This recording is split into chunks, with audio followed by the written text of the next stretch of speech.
আসসালামু আলাইকুম রহমতুল্লাহি ওবরকাতুহু। সম্মানিত দর্শক, সারা বাংলাদেশে সংস্কার নিয়ে নানা রকম কথাবার্তা হচ্ছে। সরকারের পক্ষ থেকে যে রাজনৈতিক সংস্কারের কথা বলা হচ্ছে, কিংবা প্রশাসনিক সংস্কার, সাংবিধানিক সংস্কার এবং আরো অনেক কিছু, এবং এগুলো নিয়ে ঠাট্টা হচ্ছে, মশকরা হচ্ছে, ট্রল হচ্ছে এবং এত বেশি আলোচনা হচ্ছে, আলোচনার করার ক্ষেত্রে দেখা যাচ্ছে যে মানুষের বিরক্তি তৈরি হয়ে গেছে। সংস্কার নাম শুনলেই এখন মানুষ গালাগাল করছে। এটার অনেকগুলো কারণ রয়েছে।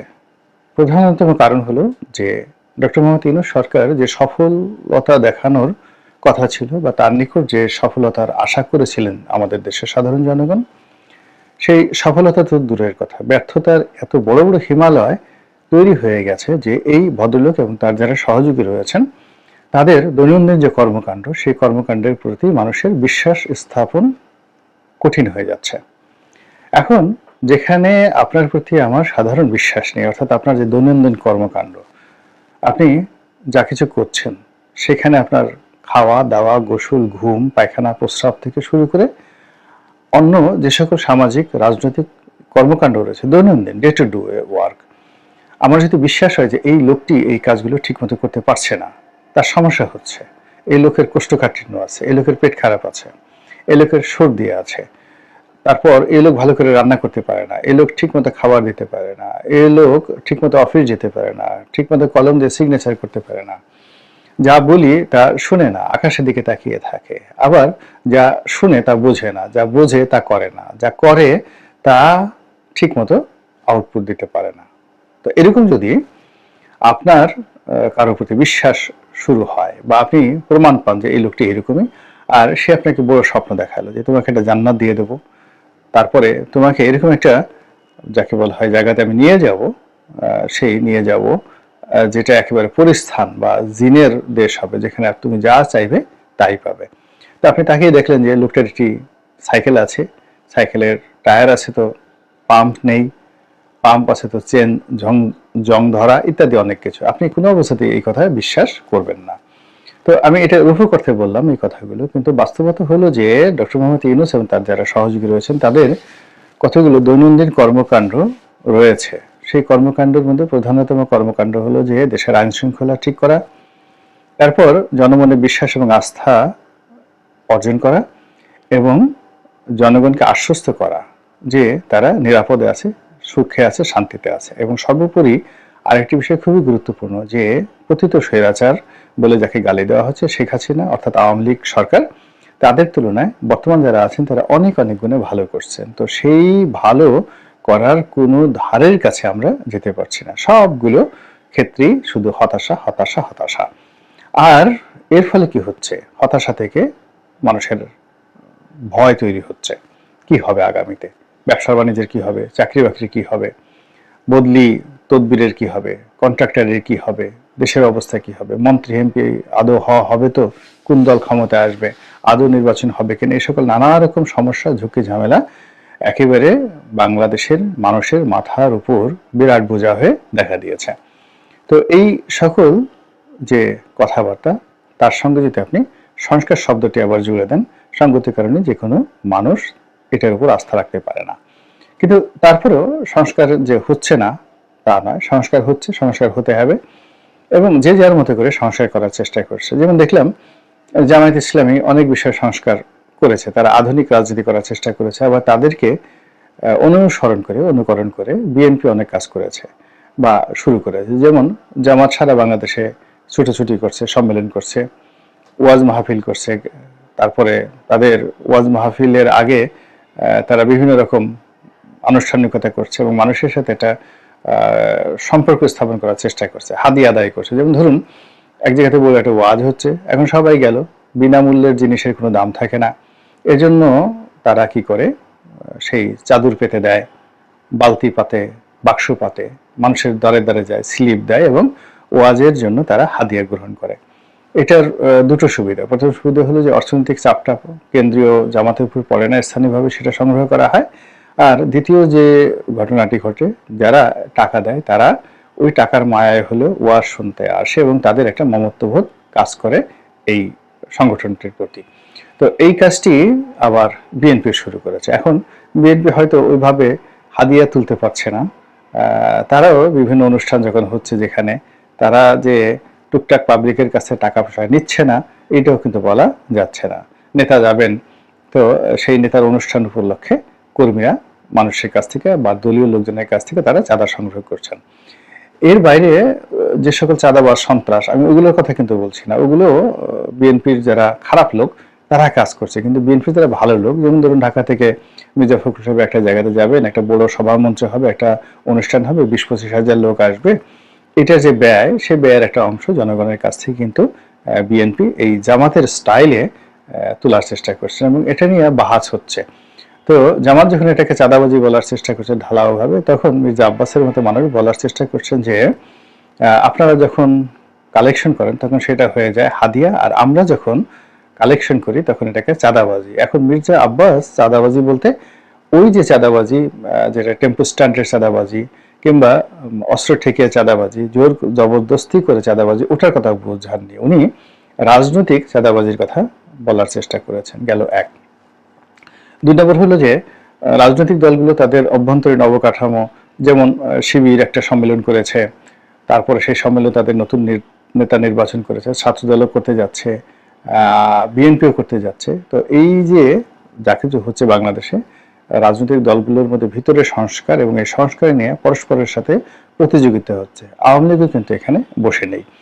আওয়ামী লীগ দীর্ঘদিন ধরে তাদের যে সম্মেলন, সেই সম্মেলন তারা করছে না। যারা ওবায়দুল কাদের সাধারণ সম্পাদক, আর শেখ হাসিনা দেশের প্রধানমন্ত্রী, এট দ্য সেম টাইম তিনি দলের সভানেত্রী। তো এটি মানুষের কাছে সহনীয় হয়ে গেছে। আবার ওবায়দুল কাদেরের যে কথাবার্তা, তার আচার আচরণ, চালচলন, সবকিছু মানুষের মধ্যে বিরক্তির কারণ হয়ে গেছে। এই জন্য আওয়ামী লীগের মধ্যে দীর্ঘদিন ধরেই একটা দাবি ছিল যে যে কোনো মূল্যে সাধারণ সম্পাদক যে পদ, এই পদটিতে পরিবর্তন আনা উচিত এবং সেই পদে সম্ভাব্য বাহাউদ্দিন নাসিম, জাহাঙ্গীর কবির নানক, এ সকল মানুষের নাম, এমনকি মির্জা আজম সাহেবের নামও কিন্তু শোনা গিয়েছিল। কিন্তু শেখ হাসিনা যে কোনো কারণে হোক না কেন এই পরিবর্তনটা তিনি করেননি বা এটা হয়নি। মধ্যে ওবায়দুল কাদের সাহেব যখন খুব অসুস্থ হয়ে পড়লেন, পিজি হাসপাতালে তিনি যখন ভর্তি হলেন, একবার তার মৃত্যুর গুজব এলো, তারপর তিনি সিঙ্গাপুরে দীর্ঘদিন চিকিৎসা নিলেন, সেখানেও রটে গেল যে তিনি আর নেই, তিনি ইন্নালিল্লাহ, একেবারে ইন্তেকাল করেছেন। তো পরে দেখা গেল যে তিনি শুধু ফিরেন নাই, ফেরার পরে তার অনেক শক্তি হয়েছে, কণ্ঠে লালিত্য বেড়েছে, চেহারা শুরুতে তার একটা যাকে বলা হয় যৌবন চলে এসেছে এবং তিনি সিঙ্গাপুর থেকে এসে সুস্থ হয়ে আরও বেশি শক্তিমত্তা নিয়ে আওয়ামী লীগকে সেভ করার চেষ্টা করলেন আর বিএনপি জামাতকে ঠাট্টা মশকরা করা শুরু করলেন। যাই হোক, এখন আওয়ামী লীগের এই দুঃসময় আওয়ামী লীগের পুনর্গঠন কিংবা আওয়ামী লীগের সংস্কার নিয়ে ব্যাপক আলাপ আলোচনা হচ্ছে। আমরা বাংলাদেশে যারা আছি তারা যে যার মতো করে আমরা এটা কল্পনা করার চেষ্টা করছি।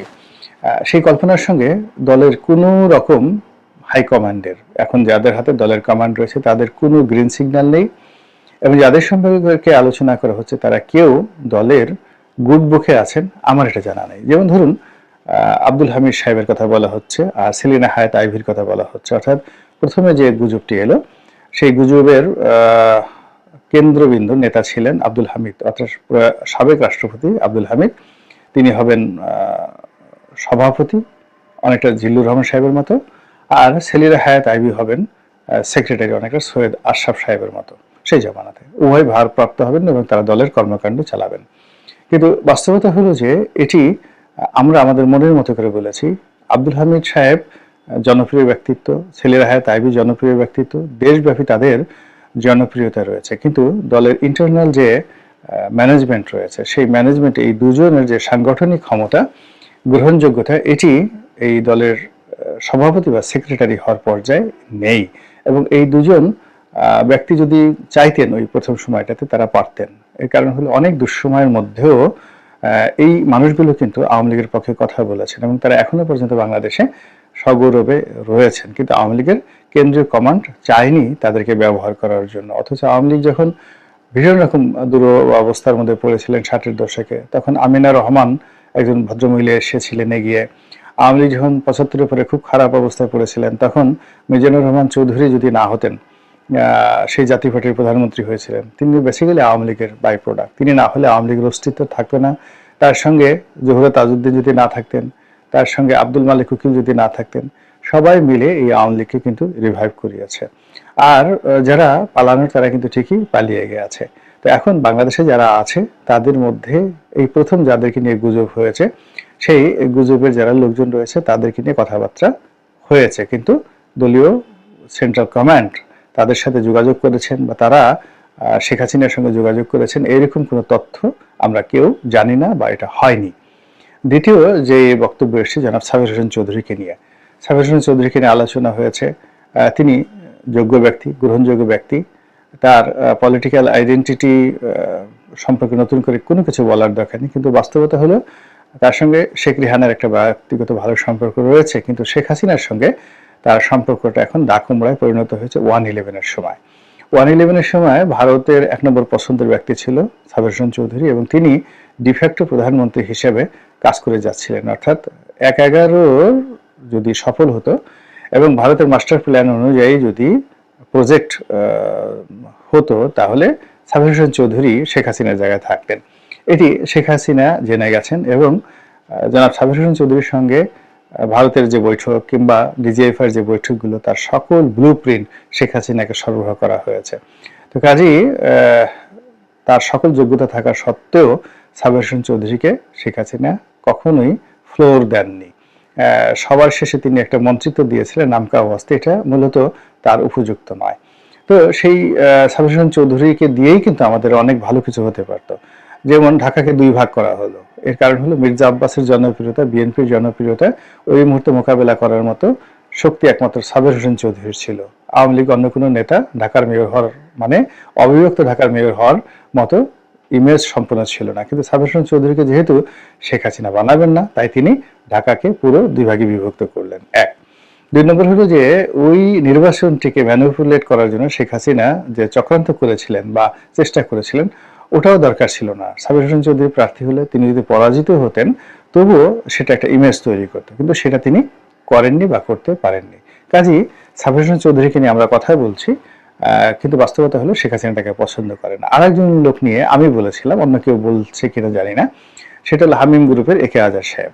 তো একে আজাদ সাহেবের সঙ্গে আমার যে রাজনৈতিক প্রতিদ্বন্দ্বিতা ছিল, অর্থাৎ আমি 2001 সনে যখন প্রথম এমপি প্রার্থী হিসেবে মাঠে যাই, তখন সেখানে আমার নিকটতম প্রতিদ্বন্দ্বী হিসেবে আমি জনাব একে আজাদকে পাই। উনি সেই যাকে বলা হয় হামিম গ্রুপের মালিক, সমকালের মালিক, যথেষ্ট মেধাবী, যোগ্যতা সম্পন্ন এবং জীবনের সফলতম মানুষ। তার নেতিবাচক কোনো জিনিস আমি দেখিনি। আমি তার পিছনে, তার সাথে, তার সামনে সব দিক থেকে আমার সঙ্গে তার প্রতিযোগিতা হয়েছে। সেইটাকে কোল্ড ওয়ার বলেন কিংবা সরাসরি তার কর্মীরা আমার কর্মীরা মারামারি করেছে, কিন্তু তারপরে আমরা দুজনে এক টেবিলে বসেছি এবং তাকে আমার একজন একেবারে পলিটিক্যাল মানুষ মনে হয়েছে। সবকিছুর ঊর্ধ্বে তার ভদ্রতা, সবকিছুর ঊর্ধ্বে তার যাকে বলা হয় বিনয় এবং অত প্যাচগুজ বুঝেন, স্ট্রেট ফরওয়ার্ড প্রকৃতির একজন মানুষ। তো এই মানুষটি সেই 2001 সনে আমি মনোনয়ন পেলাম, পরবর্তীতে 2009 সনে কিন্তু উনি পাননি, অথচ তার না পাওয়ার কোনো কারণ ছিল না। তিনি আওয়ামী লীগের দুঃসময় অনেককে সাহায্য করেছেন, ফরিদপুর আওয়ামী লীগের উপর তার অনেক যাকে বলে অবদান রয়েছে। শেখ হাসিনাকেও তিনি অনেক টাকা পয়সা দিয়েছেন, দলের অন্যান্য প্রোগ্রামেও তিনি টাকা পয়সা দিয়েছেন, এটা সত্য কথা। কিন্তু কেন জানি তাকে শেখ হাসিনা পছন্দ করেন না। কিন্তু তিনি শেখ হাসিনাকে চ্যালেঞ্জ দিয়ে এইবার ফরিদপুরে স্বতন্ত্রভাবে সংসদ সদস্য হয়ে এসেছিলেন, সুমনের মতো, ব্যারিস্টার সুমনের মতো। তো আমি ধারণা করেছিলাম যে শেখ হাসিনা তাকে কাছে ডেকে নেবে এবং তাকে সম্মিলিত বিরোধী দলের নেতা করবে, কিন্তু আসলে সেটা হয়নি। এর কারণ হলো শেখ হাসিনার একটা ইগো আছে। একবার যদি কাউকে পছন্দ করেন, তাকে সালমান এফ রহমানের মতো একদম মৃত্যু পর্যন্ত পছন্দ করবেন, আর যদি কাউকে অপছন্দ করেন তাহলে তাকে সাবের হোসেন চৌধুরীর মতো একেবারে কবর পর্যন্ত তাকে অপছন্দ করতে থাকবেন। তো জনাব একে আজাদ যোগ্যতা থাকা সত্ত্বেও তার সঙ্গে কারো যোগাযোগ হয়েছে আওয়ামী লীগের, এটা আমার জানা নেই। অথচ সাবের হোসেন চৌধুরী এবং একে আজাদ যদি এই মুহূর্তে আসতেন, সেটাও একটা কিন্তু ভালো জুটি হতে পারতো। এবং এটি যে প্রেসিডেন্ট সেক্রেটারি হতে হবে, নট লাইক দ্যাট। এই সময় আওয়ামী লীগের যে ফরমেশন, সেই ফরমেশনে সেলিনা হায়াত আইভী, আব্দুল হামিদ চৌধুরী বা এই যে একে আজাদ সাহেব, সাবির হোসেন চৌধুরী, এই 4টি নাম আমি বললাম। এই 4টি নাম যদি আপনি গ্রহণ করেন, তার সঙ্গে আরো কয়েকজন ব্যক্তি, যেমন ধরেন ব্যারিস্টার রফিকুল, না মেজর রফিকুল ইসলাম বীর উত্তম, সেই সাবেক স্বরাষ্ট্রমন্ত্রী, মানে এর যে বর্ণাঢ্য রাজনৈতিক জীবন, মিলিটারি লাইফ, কোথাও দুর্নীতি বলে কোনো জিনিস নেই, এলাকাতে প্রচন্ড জনপ্রিয়, তার ঘোরতর শত্রু তাকে বলতে পারবে না যে তিনি কাউকে আঘাত করেছেন। তো সেই মানুষটিকে ব্যবহার করা যেতে পারে। আবার ওই যে একজন রয়েছেন সুনামগঞ্জের একজন সৎ মানুষ রয়েছেন, মান্নান সাহেব, এম এ মান্নান সাহেব রয়েছেন। তারপর উত্তরবঙ্গে আছেন শহীদুজ্জামান সরকার সাহেব রয়েছেন। এরকম অনেকে আছেন। এমনকি ধরেন সমর রেজাউল করিম মন্ত্রী ছিলেন, দুর্নীতি দমন কমিশন তার বিরুদ্ধে মামলা দিয়েছে। এগুলো প্রশ্ন সাপেক্ষ ব্যাপার, কিন্তু তাদের একটা সামাজিক মর্যাদা রয়েছে, গ্রহণযোগ্যতা রয়েছে এবং অন্তর্নিহিত কতগুলো যোগ্যতা রয়েছে। তিনি সুপ্রিম কোর্ট বার কাউন্সিলের সেক্রেটারি ছিলেন, খুব বড় লয়ার ছিলেন এবং আমার খুব একদম পরিচিত লোক, এবং তিনি প্রতি মাসে লক্ষ লক্ষ নয় কোটি কোটি টাকা ইনকাম করতেন শুধুমাত্র আইন পেশা থেকে। তার আইনের পেশাটা ওই পর্যায়ে তিনি নিয়ে গিয়েছিলেন এবং সেখান থেকে তিনি আওয়ামী লীগের রাজনীতিতে ঢুকেছেন, আওয়ামী লীগের আইন বিষয়ক সম্পাদক হয়েছেন, এমপি হয়েছেন, মন্ত্রী হয়েছেন। আমি তখনই তাকে বলেছিলাম যে আপনার সর্বনাশ হয়ে যাচ্ছে, ইউ উইল লস্ট এভরিথিং, আপনার সবকিছু হারাবেন। আমি আমার নিজের উদাহরণ দিয়ে বললাম যে দেখুন, আমি যে বিল্ডিংয়ে আমাদের অফিস, সমর রেজাউল করিমের অফিস, আমার অফিস একই বিল্ডিংয়ে, আমরা 97 সনে এখানে এসেছি এবং এই বিল্ডিংয়ে যখন এসেছি, এই বিল্ডিংয়ের সবচেয়ে বড় ব্যবসায়ী ছিলাম আমি। এবং শুধু এই বিল্ডিংয়ের ব্যবসায়ী নয়, আমি যে ব্যবসাগুলো করতাম পুরো বাংলাদেশের ট্রেড অ্যান্ড কমার্সে সেই সেক্টরে আমার একটা সুনাম সুখ্যাতি এবং অবস্থান ছিল। কিন্তু রাজনীতির কবলে পড়ে আমি সবকিছু হারিয়েছি। এটা আমি সমর রেজাউল করিম সাহেবকে বলছিলাম যে আপনার আইন পেশায় আপনি যে বরকত লাভ করেছেন এটা শেষ হয়ে যাবে এবং আপনি আর অনেক কিছু হারাবেন। যাই হোক, তিনি সেটা শুনেননি, তিনি রাজনীতিতে গেছেন, এখন তিনি হয়তো দেশের বাইরে আছেন। বাট এই সমস্ত মানুষ যদি সাহস করে আসেন বা তাদেরকে আনা হয়, খারাপ হবে না, কোনো অবস্থাতে খারাপ হবে না, বরং মাঠে বিএনপি যে রাজনীতি চলছে এটার সঙ্গে সামঞ্জস্য করে আওয়ামী লীগের যে সকল ভালো ভালো মানুষ এখনো আছে, ওই যে রাজশাহীতে দারা আছে, আব্দুল ওদুদ দারা, ওখানে আব্দুল ওদুদ দারা আছেন, তার বাবা এমপি ছিলেন, রিজনেবলি অনেস্ট ভদ্রলোক মানুষ, ইয়াং।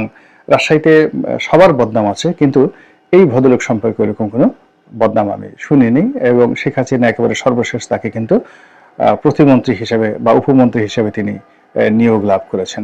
তা আমি এই কজনের নাম বললাম, এরকম অন্তত পক্ষে 50-60 জনের নাম বলা যাবে যারা এই বাংলাদেশে ঘুরতে পারবেন। তাদেরকে হয়তো কেউ গ্রেপ্তার করতে পারবে, কিন্তু 15 দিনের মাথায় তারা বের হয়ে আসতে পারবেন এবং জনগণ তাদেরকে গ্রহণ করবে। তারা কথা বলতে পারেন, তাদের সাহস আছে, শক্তি আছে, অর্থ আছে।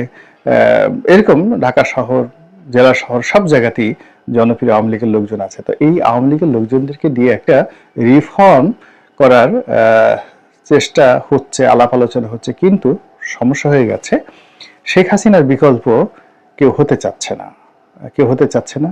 আবার দলের যারা নেতাকর্মী তারা শেখ হাসিনাকে বাদ দিয়ে অন্য কোনো চিন্তা তারা করতে পারছে না। এক্ষেত্রে যেটা হয় সেটা হলো 111-এর সময় শেখ হাসিনা যেভাবে দায়িত্ব দিয়েছিলেন সৈয়দ আশরাফকে, যেভাবে দায়িত্ব দিয়েছিলেন যাকে বলা হয় জিল্লুর রহমান সাহেবকে, ওইরকম যদি এখন তিনি কিছু করেন তাহলে হয়তো আওয়ামী লীগের পুনর্গঠন করা সম্ভব। আদারওয়াইজ শেখ হাসিনা তার জীবদ্দশায় তার সম্পর্কে যে একটা মিথ অ্যান্ড ম্যাথোলজি তৈরি করে ফেলেছেন আওয়ামী লীগের মধ্যে, তিনি যতদিন জীবিত আছেন, সেটা সাইবেরিয়াতে থাকেন কিংবা টেকনাফে থাকেন কিংবা তেঁতুলিয়াতে থাকেন অথবা তিনি আমাজনের জঙ্গলে থাকেন অথবা দিল্লিতে থাকেন, ঘটনা সেমই। তিনি আছেন, তাকে বাদ দিয়ে আওয়ামী লীগের নেতাকর্মীরা অন্য কোনো কিছু চিন্তা করতে পারছে না। আল্লাহ আমাদের সবাইকে হেদায়েত দান করুন এবং হেফাজত করুন।